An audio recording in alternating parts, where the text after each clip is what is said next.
Yo, what's going on, everyone? This is Eric, your ranting co-host here. I want to welcome you back to another episode of Clutch Crew Sports. I missed last week. I've still got a lot of stuff going on. People that know me know what's going on, but just had a lot to deal with. But I'm back. I'm hosting this episode, and today we're going to be talking about the NFL free agents. The free agency period's about to start. Normally, what we do is we kind of try to go through all of them and pick where we think where they're gonna go, but we're gonna do it a little bit differently this time. We've picked a few topics and we've all picked our answers, and we'll talk amongst each other. So gonna be a little bit different this year, but I think you guys will like it. Let me introduce you to the rest of the crew. What's up, guys? Zach here. I am not a free agent for fellow podcasts, so don't be talking to my agent about signing me because I'm stuck. I'm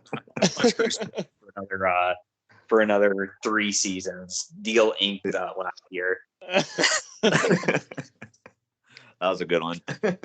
And what's going on, guys? It's Connor, the co-host with the most. And while I'm not officially a player, I am the agent for Giannis Antetokounmpo, and he's not an NBA free agent, so don't call me about him either.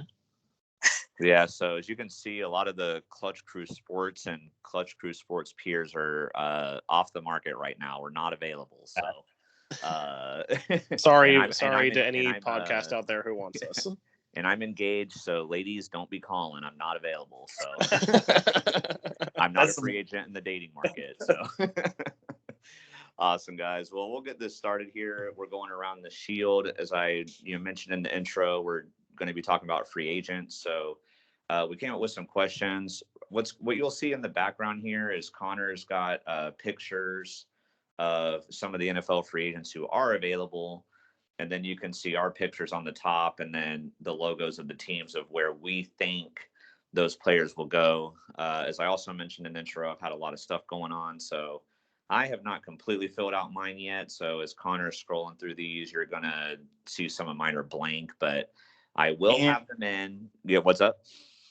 I was going to say also, too, we're going to, if you're not watching on YouTube, check out Clutch Crew Sport on Twitter. We'll have the pictures up there to show it's basically like a layout of player and team projected to. So we'll put those on Twitter as well. Yeah, for sure. You'll be able to see everything. And I was going to say, too, I will have my picks in before the deadline. So don't worry. I'm not going to see where the players go and then fill it in and be like, oh yeah, I thought they were going to go there the whole time, So I'm such a genius, guys. I got all my picks right. I'm a psychic or something. I literally picked where every single player was going to go. I'm just that good. No, I will have my picks on time. Zach and Connor are going to make sure of it. I'm sure they'll be watching at the deadline if I still don't have a pick in or something. We get kind of competitive with our picks. We don't air all of our stuff, but I know the guys will tell you whether we're picking where we think teams will finish in the division or who the award winners are going to be or the NFL mock drafts. We get pretty competitive with this stuff. Heck yeah. Yeah, boy. Yeah. I was very happy to actually come out on top.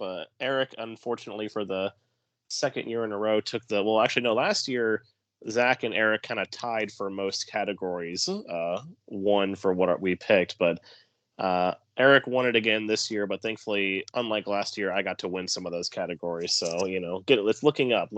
Yeah, there you go, man. Whatever helps you feel better. I'm just kidding. All right, y'all. So we'll stop joking around here. So I've come up with 5 topics. There's 4 serious ones and then kind of a more silly one at the end. But so the first topic we're going to discuss out of the NFL free agents, the first topic is going to be, who do you think will be the biggest overpay in free agency? And so basically, for the viewers, what I mean by that is, obviously there's going to be a lot of guys making some big bucks, but who's going to get overpaid in the sense of they get paid more than what they'll actually produce? So Zach, I'll start with you on this one. Yeah, free agency is a classic. There's going to be a lot of overpays, and it's also fitting, I think. I've heard experts talk about this. These players are free agents a lot of times because there's something that their own team that sees in them that isn't good. a trait that they don't want to keep. So they're free agents for a reason. However, the guy I think will be most overpaid this go around is going to be Marcus Williams. He's been tagged by the Saints before. I think he's going to actually exceed the tag money and get a massive deal. I'm projecting him. Let me just take a look real quick. Zach's got to crunch his accounting numbers here. Yeah. My calculations say the Lions, which goes right. And this is the thing too. Certain teams are going to overpay. Usually the bottom teams do this. The Lions are a bottom team. So I think they're going to overpay for Marcus Williams because they have the cap space to do it. They have a big need there. So I think ultimately he's just not going to have a good season with Detroit, and it's going to be a big-time contract. I was going to say, I can see that too, because on our slides, I also have him going to the Lions. And Zach's exactly right, because the problem is when you're a team like the Lions, or like Zach and I as Jags fans see this a lot with the Jaguars, when you're a lower team, like players don't want to go play for you. So the way you get them is you pay them more money than everybody else. So I could definitely see that here. But Connor, who do you have as biggest overpay? Well, I guess I'll touch slightly on the Marcus Williams thing. I think it'll be interesting to see because obviously, we have different predictions for where they're going to go. Well, y'all have them going to the Lions. I have them going to the Eagles. So, I feel like that could be a more attractive option for him than obviously a lot of things are more attractive than the Lions, but the Eagles at least performed decently well last season. So it'll be interesting to see if he gets overpaid or not, because I know the secondary for the Eagles is lacking, but they at least have more expectations. But for me, I'm going to go with another guy. Marcus Williams played on the tag last year. This is another guy who played on the tag last year. It's going to be Allen Robinson. He's clearly going to be moving on from the Bears. He had a really off season this year. I think he only had like 500 yards receiving or something really off what he's supposed to. I know the guys and I felt it in our Clutch Crew Sports in a fantasy football league that we did with a bunch of other podcasts, because we had him as our number 2 receiver, and he unfortunately ended up getting dropped before the end of the season. So, but to me, the thing is, I do think he still has enough talent to be a really good receiver. I just think that in my predictions, I have him going to the Colts, and I just think the Colts right now, they're really desperate for receivers because, T.Y. Hilton's getting up there in age. Zach Pascal is not really going to be someone that's going to light the world on fire and be a number 1 receiver. They're really starving for a number 1 receiver, kind of like how the Giants were when they went after Kenny Golladay last year. And especially they want a talented guy to get behind whatever quarterback they're going to have now that they've traded Carson Wentz to the Washington Commanders. Whether it be a free agent like Jameis Winston or, Teddy Bridgewater, or if they draft someone. So I think they're going to really overpay for Allen Robinson. He'll still be good, but he's definitely not going to be worth whatever money they're giving him, whether it be it's probably going to be somewhere in the 15 to 16 million range mark for a number 1 receiver. And I just don't think he's going to be worth that. Yeah, if he does go to the Colts, as much as I like him, that's what I'm going to be hoping happens. So I'm sure Zach agrees with me on that one. Yeah. I'm going like with Zach here. I'm going O-line. I'm going Brandon Scherf though. Like I just from like the research I've seen on him, like he seems to value money over winning per se. He's not going to be that guy like, oh, I'll take less pay to go to a contender. Like he seems like he's going to want to go to the team that's going to pay him the most money. And so I have him on our slides going to the Texans. And even if he doesn't go to the Texans, like I could see him going to a, more lower tier team that's willing to dish out the big bucks. And he's had injuries, kind of injury prone. And I just feel like he's not going to live up to the billing. So I wanted to do that topic first, just because that's always the big thing in free agency is teams always overpay. Yeah, go ahead. So I have a question for you. So I know, there's different salaries that go for different positions, and other positions are more valuable than others. So it might be a little difficult to put you on the spot here, but what do you think would be in the overpay range for like an offensive guard? Because that's generally not, it's not like a tackle. It's going to make like really big bucks most of the time. So what do you think would be like overpay range for a guard? Overpay range for a guard. My office is in a hotel right now, so I'm not exactly able to like crunch all the numbers like what Zach has over there. But I would say, unless it's like an elite guard, I would say probably,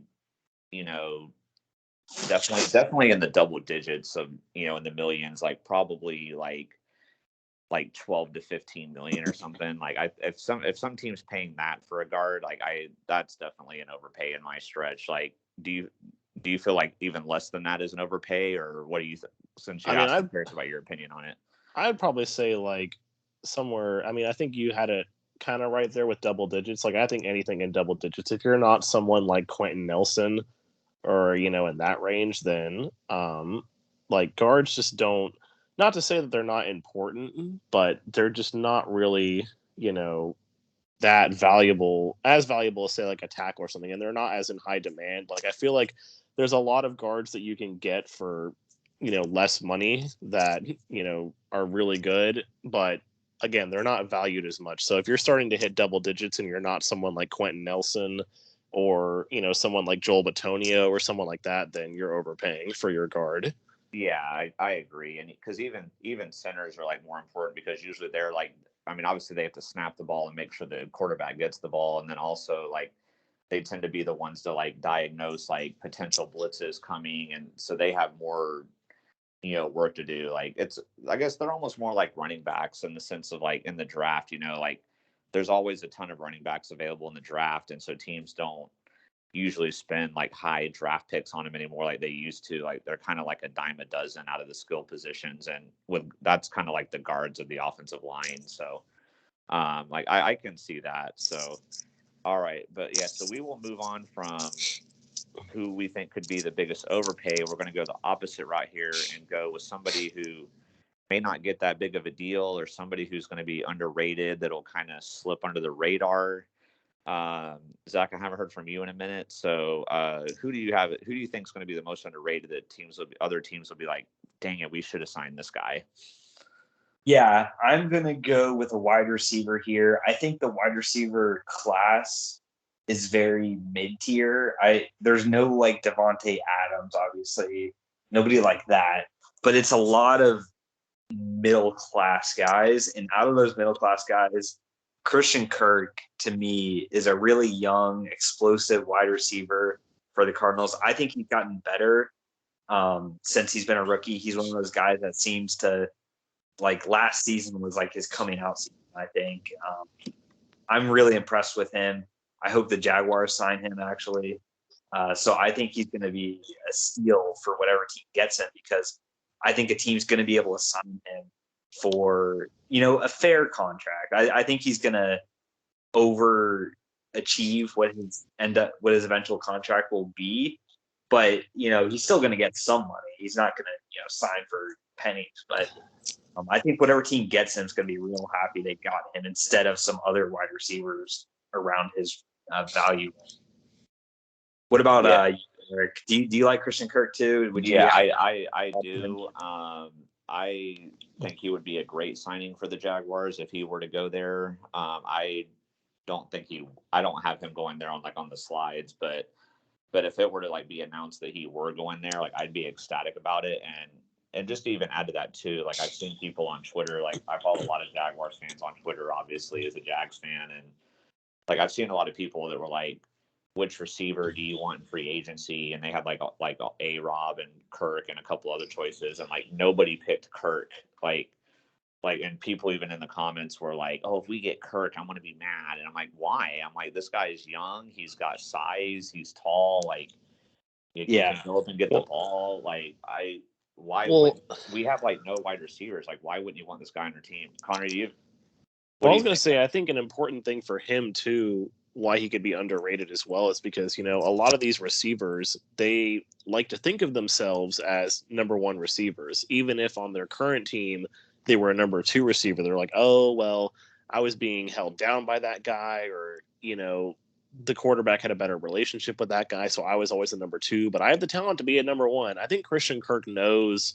that he's not quite a number 1 receiver, and it's why teams are going to be able to get steals for him, because they're going to be able to get him for wide receiver 2 money, and then who knows, one day as he develops even more, he could turn into a wide receiver 1, but he's not going to have to get paid the money that, say, again, like Allen Robinson or, even someone like Juju Smith-Schuster is going to want to get paid. You can get him for less and he'll be a good weapon for your offense. Yeah, I mean, pair him as a Jags fan, like pair him up with Marvin Jones, and then maybe spend like a top pick in the draft, and like we instantly have a much they can still use LaVisca Chenault for those jet sweeps and stuff, and those bubble screens. Make him a running back. Yeah, turn him into the next Cordero Patterson. Yeah, Deebo Samuel. Yeah. But all right, so Connor, who do you have as underrated?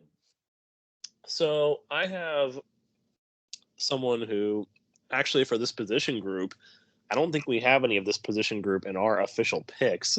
When I was looking at the free agents to do this, because I pretty much just kind of took like the top kind of 36, top 40 or so free agents, according to most websites. But I didn't see any running backs in the top 40, which for understandable reasons, the guys were mentioning it, that they're kind of like the dime a dozen positions at this point. You can get them for pretty easy. You can get them later in the draft. But the guy that I have as underrated is Leonard Fournette.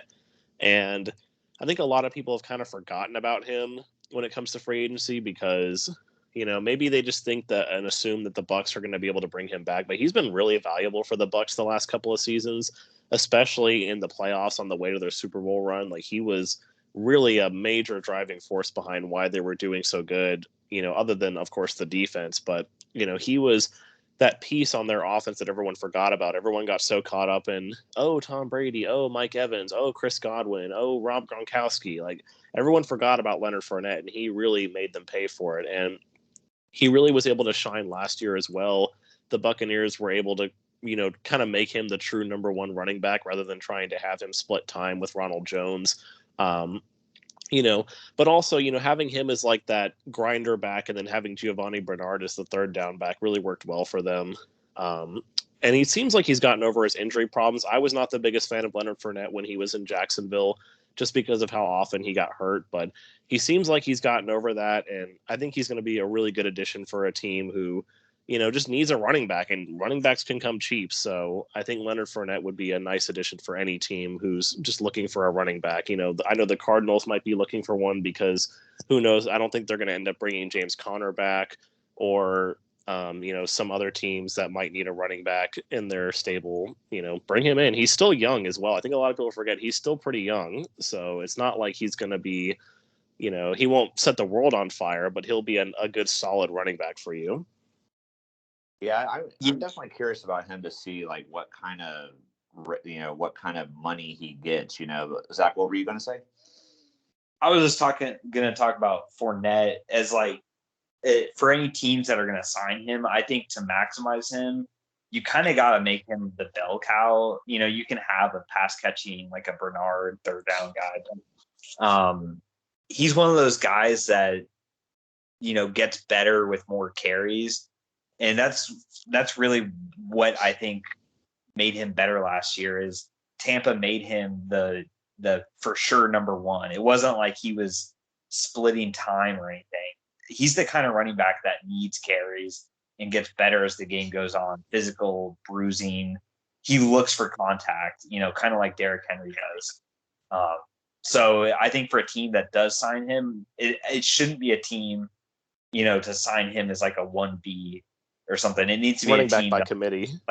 It needs to be like a team like the Cardinals that like they have nobody now, like Edmonds, Connor, free agent. You don't really have anything.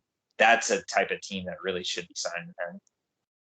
Yeah, I guess to kind of piggyback off that, I mean, that's probably another thing that like hurt him in Jacksonville, because even though in Jacksonville, like he was the guy and the bell cow, the problem was that the Jaguars were just playing behind all the time.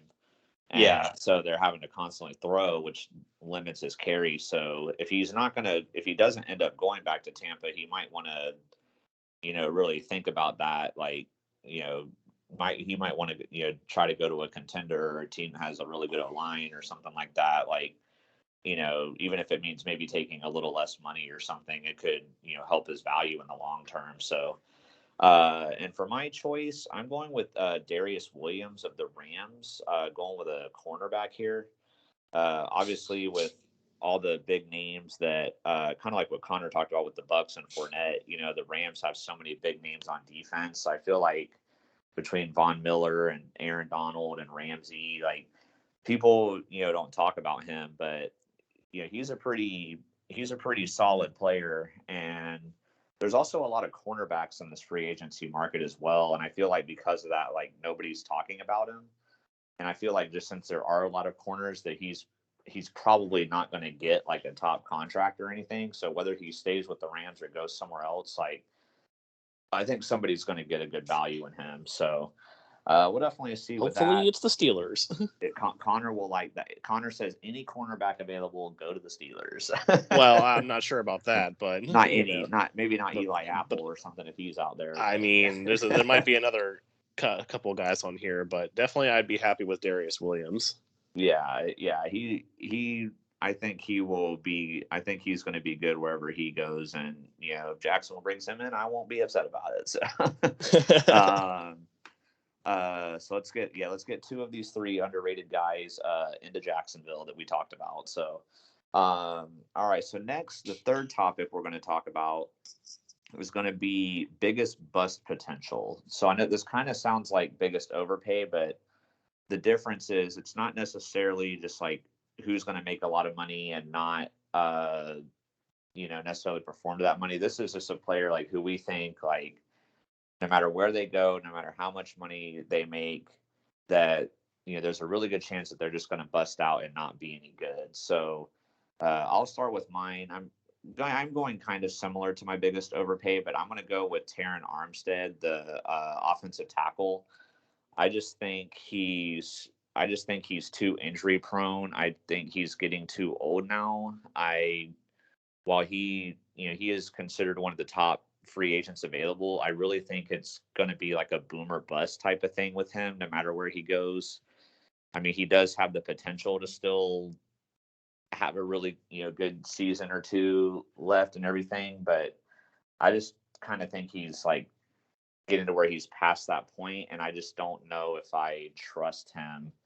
And I feel like I have him going to the Bengals on the slides. I feel like some team that's just really offensive line needy team is going to sign him, but I feel like they're going to end up regretting it. So I don't know if you like agree or disagree with that, or if you have any other takes on Terron Armstead. What do y'all think?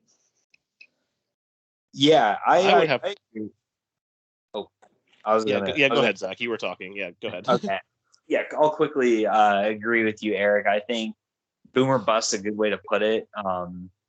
With free agents, injury history is a big deal, and his is, very inconsistent with his injuries. So I do think also being on that Saints offensive line, like that's another thing too. He's leaving that familiarity, that comfort if he goes out to another team. And also too, left tackles are going to get paid a lot of money because there's not many good tackles. Like there's so many good wide receivers and running backs around the league, but like left tackles, there's really not that many good ones. So there's a lot of teams that are going to need him. It's going to be a bidding war, could be record-setting deals, So I definitely think he is going to end up getting to be biggest bust.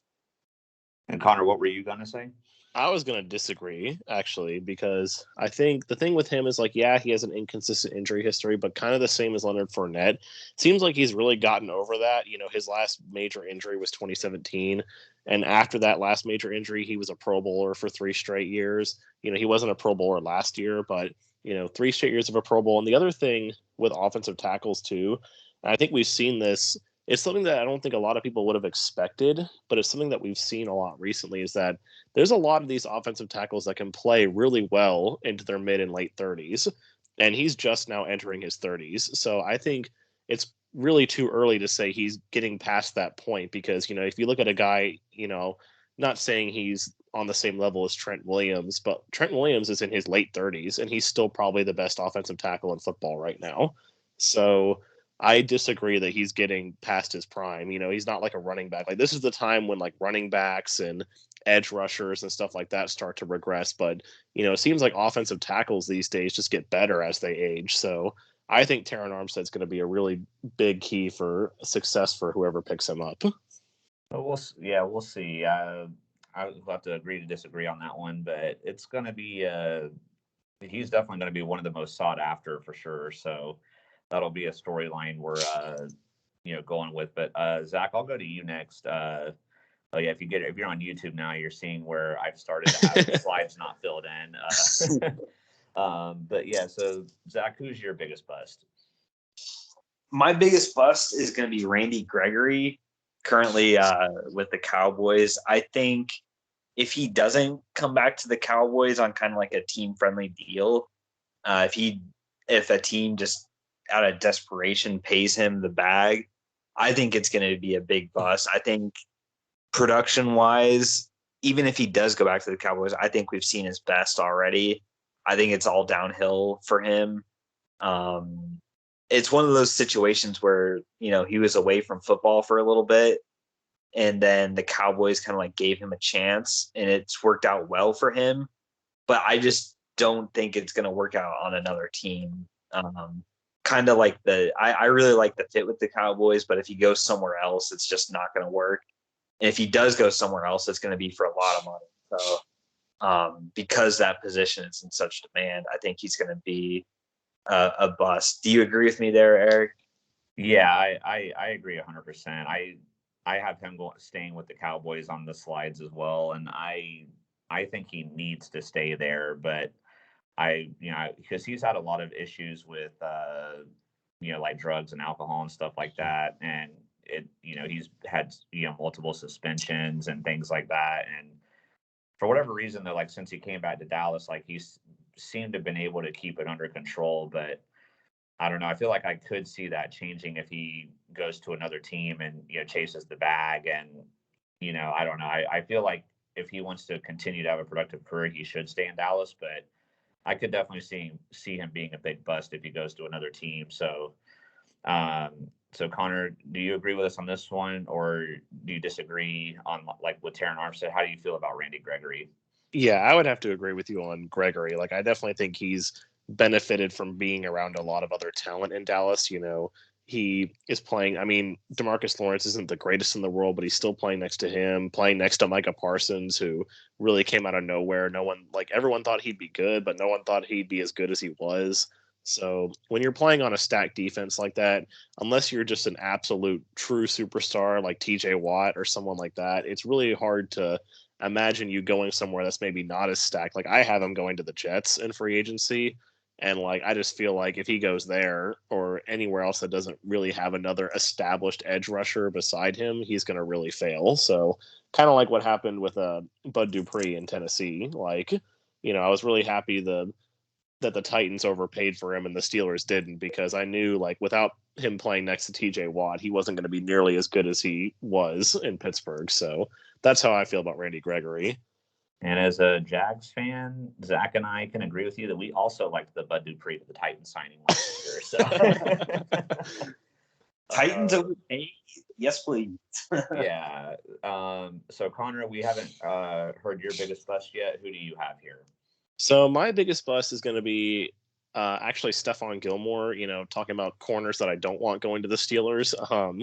Just because I feel like for him, I do think, with him, we really have seen his best years. He kind of floated around last year. Like, the Patriots didn't really want him. So then he went to Carolina and, he was okay. But again, Carolina is another one of those teams that has a stacked defense on them. So, it's really kind of easy to kind of slip back into the shadows, and it doesn't have to be the same as he was in New England. But, I think it really says something that, 2 seasons ago, he was Defensive Player of the Year, and the fact that the Patriots didn't want to bring him back really kind of speaks to that. I think he's really past where he should be. But there definitely are going to be teams that think he's going to be, this really good cornerback, this number one cornerback for them since he was Defensive Player of the Year 2 years ago. So in my slides, I have him going to the Colts. The Colts are pretty desperate for some defensive back help. So I think they're probably going to pay him a good amount of money, and he's going to look like Jalen. I don't know if he'll look this bad, but he'll look similar to how Jalen Ramsey looked in the Super Bowl against the Bengals. And, it's just going to be one of those where he's probably going to be out of Indy or wherever he signs by the next season. Connor, you were just speaking to me and Zach in this episode, man. Already Colts overpaying for A-Rob, reminding us of Bud Dupree last year, now hoping Stefan Gilmore goes to the Colts and busts. Like, keep this up, dude. I'm just saying, okay. Yeah, where's y'all like talking about the Bengals and Ravens? Like, come on now. Yeah, well, I have Terran Armstead going to the Bengals. I forgot to mention that, and I have him as biggest bust potential. So, see, I'm helping you out. Well, there you go. So Yeah, I think Zach has Brandon Scherf going to the Bengals. So there we go. I know he didn't pick him for overpaid, but and you might like one of my other ones coming up too. So we've got you, bro. We got you. Like, we're not leaving you out of this conversation. And then speaking of things that our like fellow podcasters will like, our next topic, Nate might like my answer here. We'll have to see. But the fourth topic is so kind of complicated to word it, but basically a player that a team should not let leave. So basically, like if a guy leaves a team and that team is going to end up regretting it. That's like, I guess the best way I can think of to word it. But I'll go first here, and I think the New England Patriots should make sure J.C. Jackson does not leave. It seems like he's going to, from what I'm hearing. The Patriots opted not to franchise tag him. I don't know if they're viewing this as another potential Stefan Gilmore situation, like Connor was talking about, or maybe if because of all the money they spent in free agency last year, if they don't have the cap room to bring him back, because he is going to command a lot of money. Cap's fake. Yeah, well, it's technically a thing, I don't know, man. What was the one I saw earlier? Like when I was researching, I think I saw something about like the Saints trying to bring in somebody that was like a big name that was going to cost a lot of money probably. And I'm like, if there's any team that should not be able to bring in anybody at all, unless it's like a veterans minimum kind of thing, it's the Saints. Like how they're talking. I don't remember if it was like Bobby Wagner or Devondre Campbell or somebody like that. And they're like, oh yeah, the Saints should bring him in. I think they can do it. And I'm like, how? Well, it was the same thing last year with the Saints when they were like $100 million under the cap and they still managed to tag Marcus Williams. It's like, how can you tag someone when you're $100 million under the cap? Like that's there's no luxury tax, like their cap is destroyed for the next decade because they push their money back. So like there's going to be people in like the 2025 cap that's like their salaries getting paid this year. So I think that's why Sean Payton left. They've got this extended way out, and they hope the cap goes up a lot. That's what they're hoping for. They're just doing like the United States government and printing trillions of dollars every year. Like we're already that's a perfect analogy. $10 trillion in debt. What's another $2 trillion? It's pretty sure we're actually $20 trillion. Oh yeah, it's gotten worse. Oh, but... I know the guy. I just found the guy who you were talking about that the Saints should bring in. It was Deshaun Watson. No, it wasn't him. It wasn't the trade. It was somebody that would be ridiculous. It was somebody they should sign, but I don't. Oh no, this was like it was something with Deshaun Watson. It basically said, Rap reported. He said, "Oh, the Saints and Panthers have made offers. One, yes, the hashtag Saints can fit him under the cap. How? Like." Well, like Zach said, they've already been pushing it back to like 2027. So just 2028, like just keep doing this till the next century, they'll be fine. By the time it actually affects them, like everybody in management will be dead and it won't be their problem anymore. So anyway, I don't know where I got off going on all that. But anyway, so I was talking about J.C. Jackson, but I mean, do you guys, I know obviously like y'all pick different people than me, but do you think it's really important for the Patriots to keep him? I mean, because I've been hearing rumors about like other people the Patriots might try to bring in at different positions. I just feel like he's more important than like, some of these other players that are rumored to be linked to them. But what do you guys think about him? I'll let Connor go first. Yeah, I was pretty surprised when I found out that they weren't really planning on tagging him, because I thought, when the franchise tag deadline was coming up, they have all those players like, oh, these guys are, virtual locks to be tagged, and these guys are, could be either way, and these guys, they probably won't. Like, he was under the virtually locked in my mind for getting tagged by the Patriots, and when they decided not to, I was like, wow, so does this mean that, they're going to just try and work out a deal with him before free agency? But that doesn't look like it's going to happen, because, free agency doesn't officially start until Wednesday, but everyone can start, or Wednesday or Thursday, but teams can actually just start talking to players tomorrow. This will be going up on Monday. We're recording this on Sunday, but teams can start talking on Monday. So I don't know. So clearly that's not the case. So it's shocking to me why they wouldn't, because I do think he's a really valuable piece of that defense.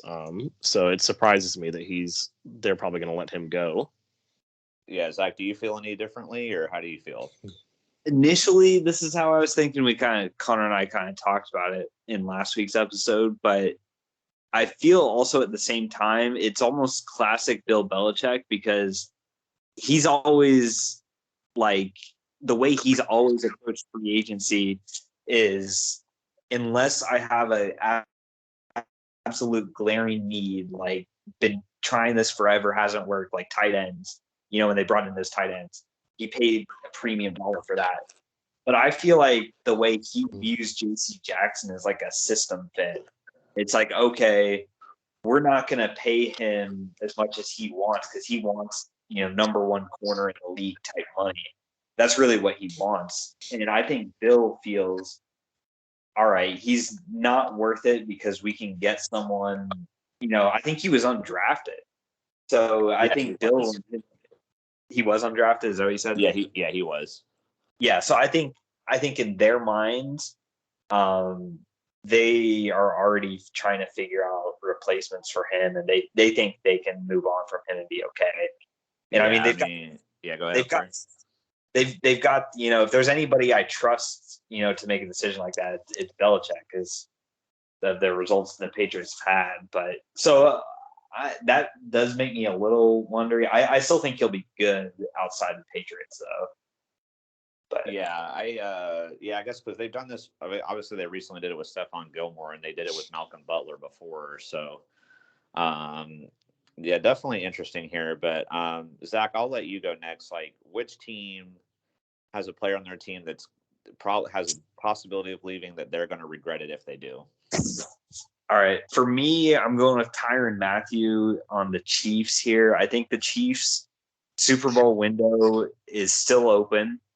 And the defense is, their biggest weakness. But Mathieu, not only from, a physical aspect, what he does on the field, his leadership for the defense, all the intangibles he brings, he really is like a vocal leader, and he's not going to be replaceable. It's not like a guy where even if they do bring in another safety and he puts up similar interceptions and stuff, like, his impact won't be as good as Tyrann's impact has been. I mean, the Chiefs, he's been one of their most underrated and valuable players on the team. So if they let him walk, especially in this loaded AFC West with all these good quarterbacks and stuff, that's another reason to try and keep him. But cap wise, I know they spent a lot of money on the O-line and stuff. So you have to make hard decisions. But for me, he's a guy, like, I would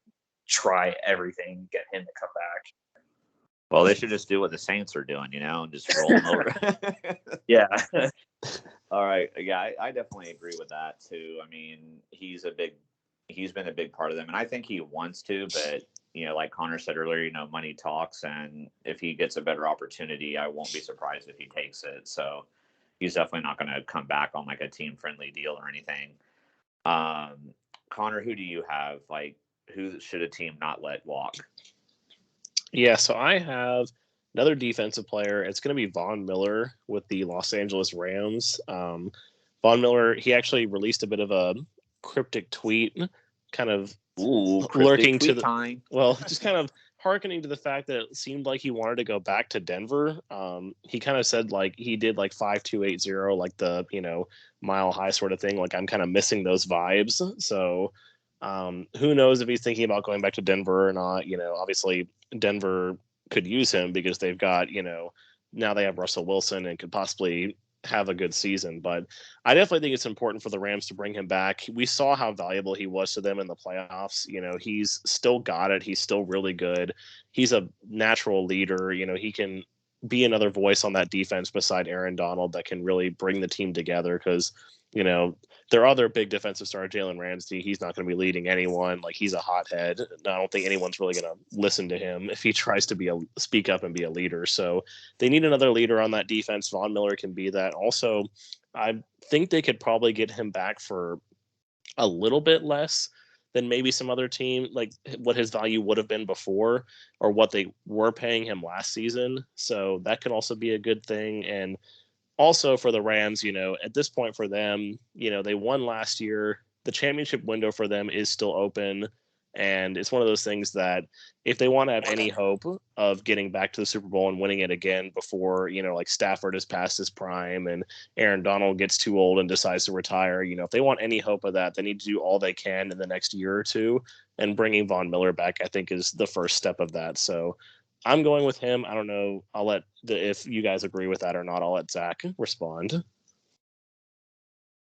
Yeah, to me, I'm going to say no, just because I think if they don't bring him back, but let's say they sign like a Bobby Wagner, I think that's a 1-for-1, So it's like if they end up not bringing him back and not getting any, big time guys on defense, I think then, yeah, it's going to be a mistake and it's something they should really try and bring back. But if they're able to bring in somebody else, like even though they don't play the same position, but like Bobby Wagner is, a guy I'm thinking of, then it's like, okay, I can justify losing Vaughn. Eric, what do you think though? Yeah, I think it's important too, just because of the draft capital that they spent to get him. I mean, and obviously, it was worth it because they did win the Super Bowl. But at the same time, you don't want to give up like a second and third round pick like they did and then just immediately lose the player that they, used to get with those picks. So I do think the Rams are going to do everything they can to get him. And I agree with Connor. I think it's a mistake. Like he has, he brought a, extra impact on that defense, and it's important for him to be there, I think. So I can definitely see Connor's point there. So we will move on to the final topic. This is the kind of silly topic I alluded to. So I'll go back to this slide for it. go back.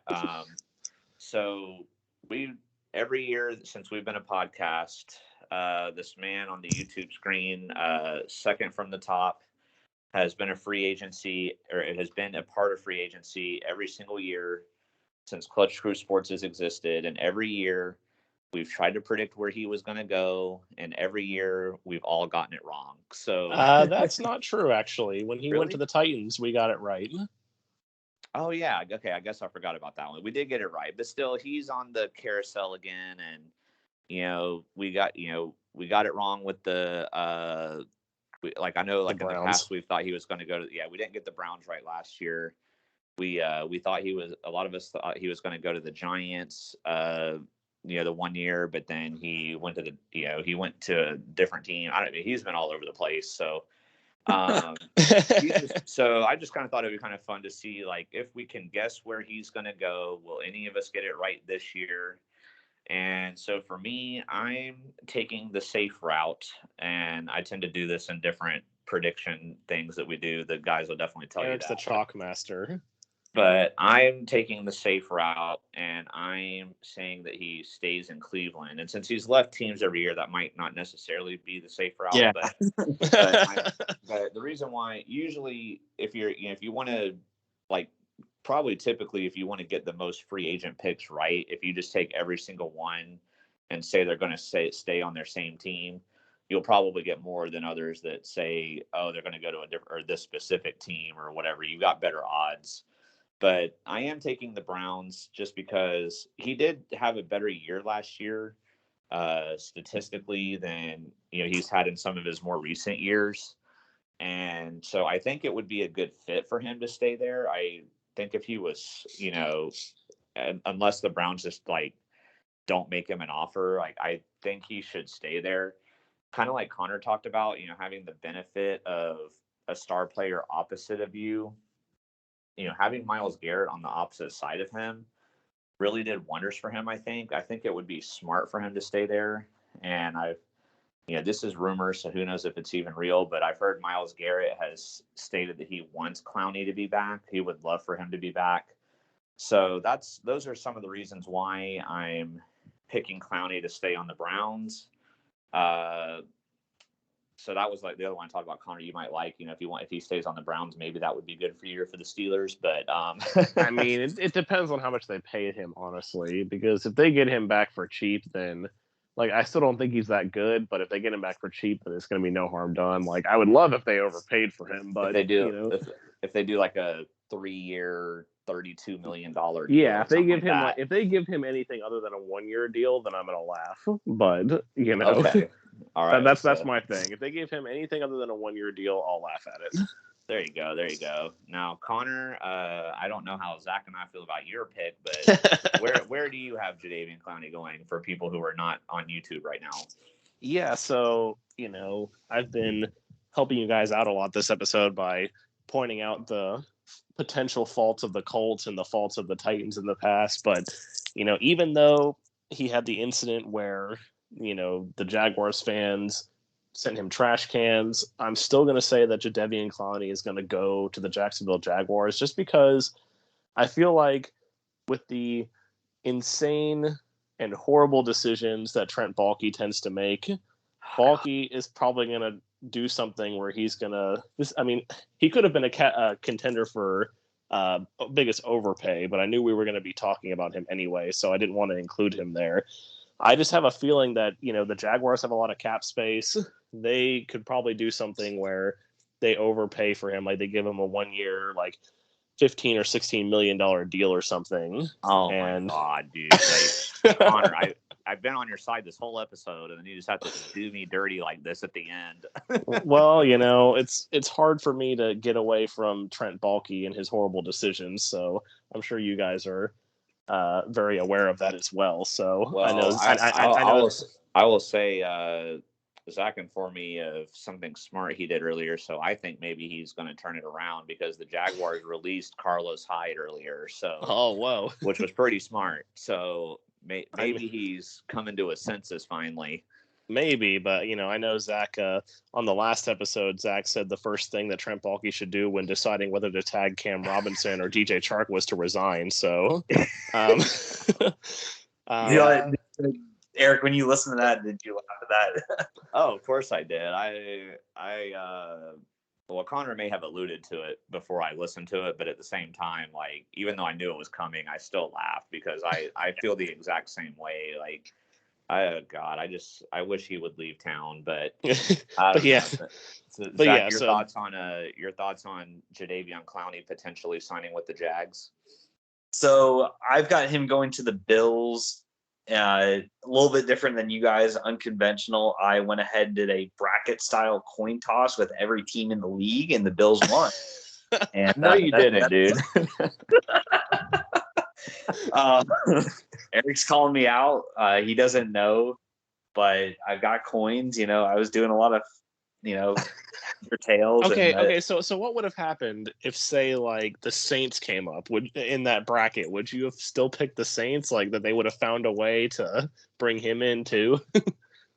The Saints got odds stacked against them. So for the Saints to win the heads or tails, they would have had to win 2 out of 3. I did not expect this segment to go in this direction. No. All jokes aside, it's just so hard to predict this guy because it's so random every year. 3 teams in the past 3 years, something like that. I think the Bills make sense for him to go to a good team like that and kind of, fit on a already, stacked defensive line. So from a football aspect, I think it makes sense for him to go to the Bills. But I would not bet any amount of money on that. I'll bet 5 cents he stays with the Browns. I will bet a ham sandwich that he goes to the Jaguars. Ooh, Connor's stepping it up. That's worth more than a nickel. So. It is. It's probably worth like $3. Zach, are you up in the ante on the ham sandwich? Let's see. What do I do? I will bet a shout out to some random person on next week's episode of the podcast. Okay, here's what we'll do then with that. So drop a comment below where Jadeveon Clowney will land, and if you get it right, Zach will shout you out next episode. Yes. Well, there you go. As long as he gets signed before that, because we never know with this guy. You can't say it. Well, yeah, sure. It might be 6 weeks before he gets signed, but you can't leave. You also can't leave your comment after he gets signed and be like, "Oh yeah, he's going to XYZ." Like, no, you got to comment before he signs.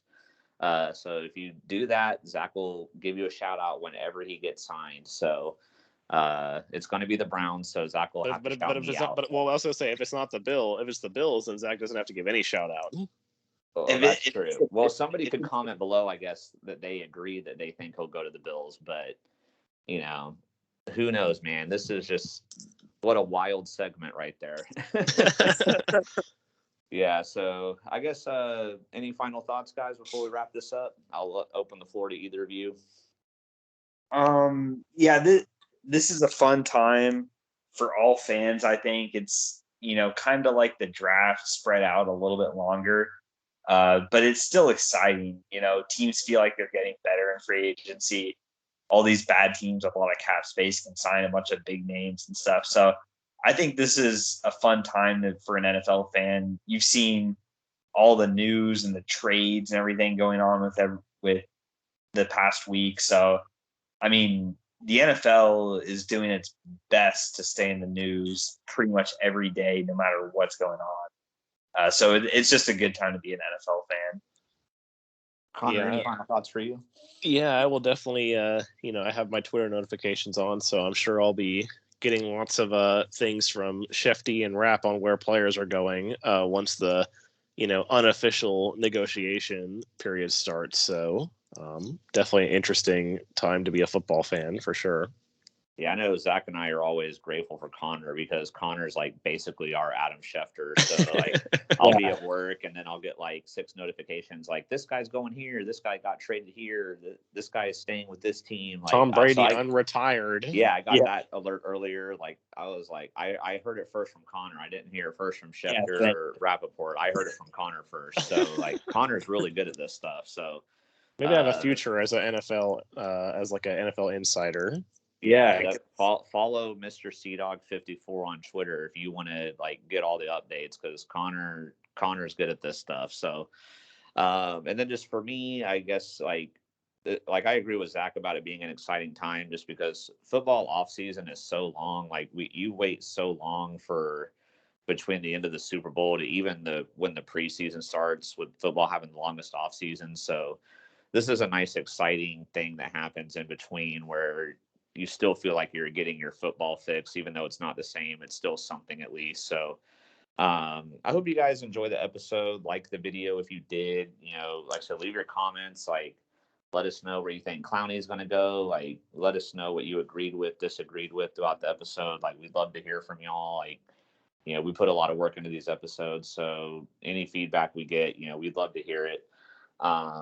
So with that being said, though, hope you have a great rest of your day. And peace. Bye. And remember, be clutch.